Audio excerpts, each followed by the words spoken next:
Jack and the Beanstalk. A big shout out to Zach, Daniel, and Rodwin for requesting today's story. Once upon a time, in a humble cottage at the edge of a wide green valley, there lived a poor widow and her only son, a cheerful boy named Jack. Their home leaned with age, the thatch sagging like tired shoulders, and their only treasure was a gentle brown cow named Milky White, who gave milk that sustained them through the hardest days. But as the seasons turned, Milky White's milk ran thin. Jack's mother sold what little butter she could, mended clothes for neighbors, and prayed for better fortune.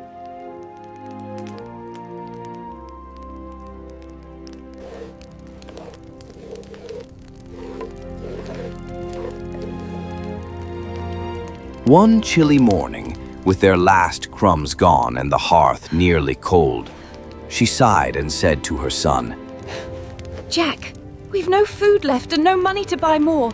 Take Milky White to the market and sell her. Whatever you get must keep us alive." "Don't worry, Mother.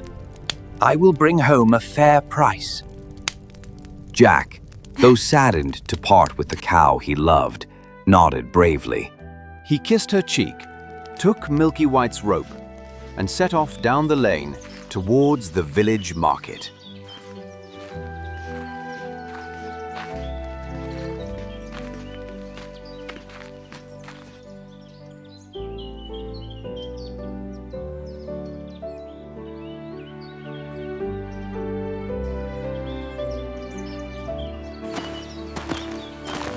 The sun was high when Jack reached a bend in the road shaded by great oak trees. There, he met a strange little man with twinkling eyes and a strange green cloak. "Good day, young traveler. That's a fine cow you have there."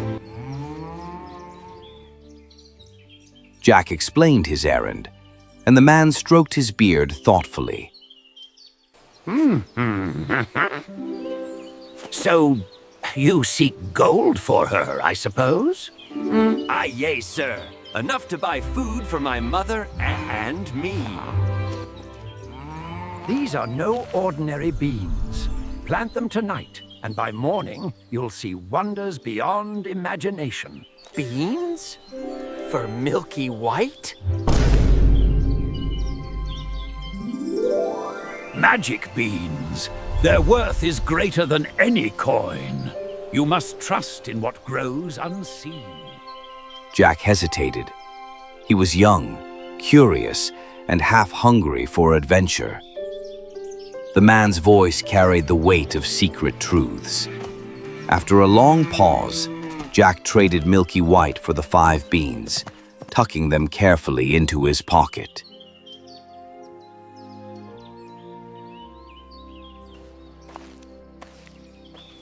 When he reached home, his mother stood waiting at the door.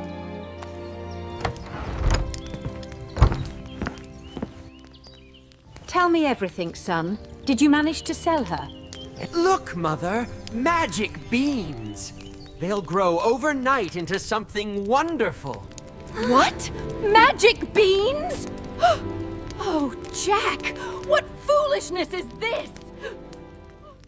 She seized the beans and flung them out the window, trembling with anger and despair.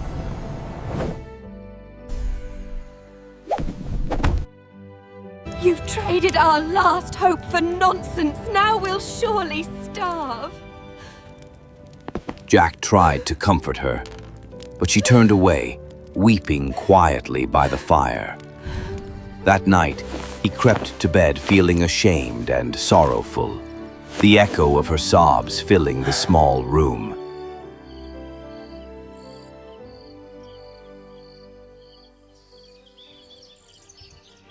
Dawn broke with a golden glow, and a strange green light shimmered against Jack's window. He rubbed his eyes and gasped. Outside, where the beans had fallen, stood a towering beanstalk, thick as a tree trunk and rising high into the clouds. Its leaves gleamed like emerald glass, and its spiraling vines disappeared into the misty heavens above. Jack's heart leapt. Mother, come quick! The beans were truly magic! Don't go climbing such nonsense, Jack. You'll break your neck. Yet Jack's curiosity burned brighter than fear.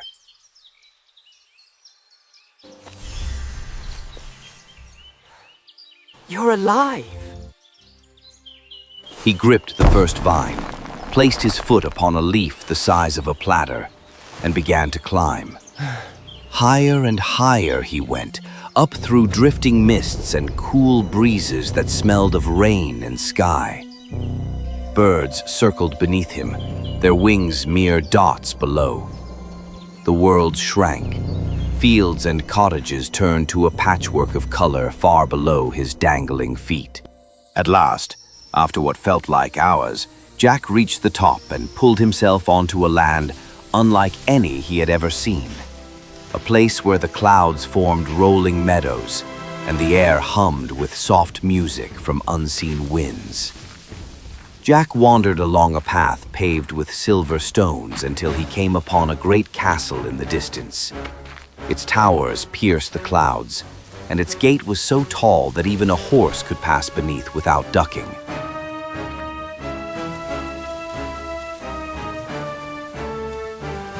Near the gate stood a woman, a giantess, with kind eyes and arms strong enough to lift a tree.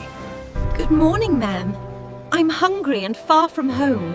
Could you spare a bite to eat? Poor boy. I'd give you breakfast gladly, but my husband would eat you for his own. Please, ma'am. I'll be quick and gone before he knows. Pity stirred in her heart. She lifted him gently into the kitchen and gave him a piece of bread as large as his head and a mug of milk big enough to bathe in. But before he could finish, there came a heavy thud, thud, thud. Quick! Hide and stay very still. A shadow filled the doorway. The giant strode in, a monstrous figure with tangled hair, tusk-like teeth, and a voice that roared through the room. Fearsome. I smell the blood of an Englishman. Be he alive or be he dead, I'll grind his bones to make my bread. You smell nothing but the wind, dear. You've been hunting too long. The giant snorted and sat down heavily. On the table, he placed a sack of gold coins, which clinked like raindrops of metal. He counted them slowly, his head nodding until he fell asleep.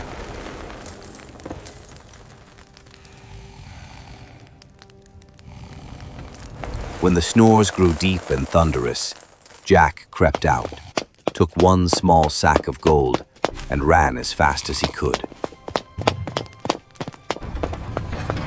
Down the beanstalk he slid, leaves whipping his face, until he landed safely beside his cottage.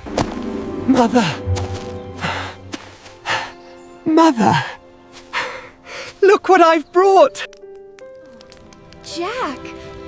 Where did this come from? From the castle in the clouds. Jack told her everything. The giantess, the castle, the treasure. Though frightened by his tale, she could not deny their sudden fortune. For a time, they lived well, buying food and repairing their cottage. But the gold did not last forever. When the last coin was spent, Jack looked once more at the towering beanstalk swaying in the sunlight. Please, Jack, don't go. It's too dangerous. I will climb again. Perhaps there's more to be found. He climbed the beanstalk again, up through cloud and wind, until he reached the land above once more. At the castle gate, the giantess frowned when she saw him. You again? If my husband finds you, he will surely eat you alive. But Jack's charm and politeness softened her heart once more. Reluctantly, she hid him in a copper pot. Soon the heavy footsteps came again. Fearsome. I smell the blood of an Englishman. You are dreaming indeed. Sit and eat your breakfast. When he was done, the giant called out. Bring me my hen. The giantess placed before him a plump white hen with feathers like satin. Lay. The hen laid a golden egg, bright as the sun. Again and again, at the word lay, another egg rolled out, clinking softly against the table. When the giant finished admiring his treasure, he set the hen aside and soon drifted to sleep. Jack waited until the snores began, then crept from his hiding place, grabbed the hen, and dashed away.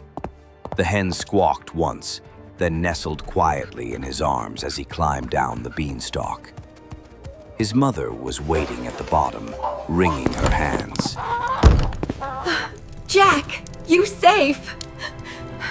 When he showed her the hen and spoke the word lay, a golden egg appeared before their eyes.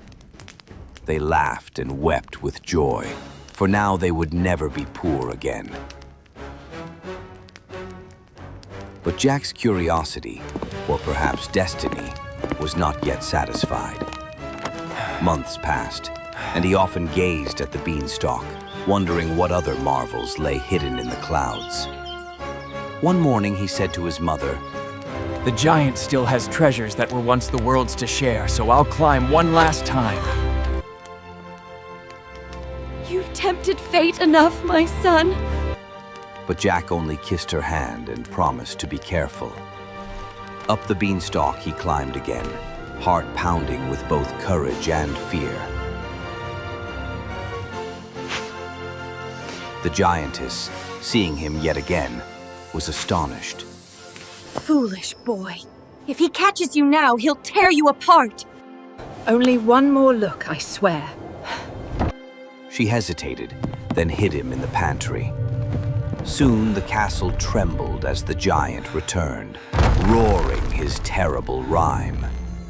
Fee-fee-fo-fum. I smell the blood of an Englishman. Be he alive or be he dead, I'll grind his bones to make my bread. Bring me my harp. The giantess placed before him a beautiful golden harp, its strings gleaming like starlight. When the giant commanded, "Sing!" the harp began to play on its own, its voice soft and sorrowful. Master, I long to be free. It's alive. The sound pierced Jack's heart. When the giant dozed, Jack crept from hiding and lifted the harp. But as he turned to flee, the harp cried out. Master, help me! Thief! Stop, you wretched boy! Jack raced toward the cloud's edge, the giant's thunderous steps shaking the earth above the sky.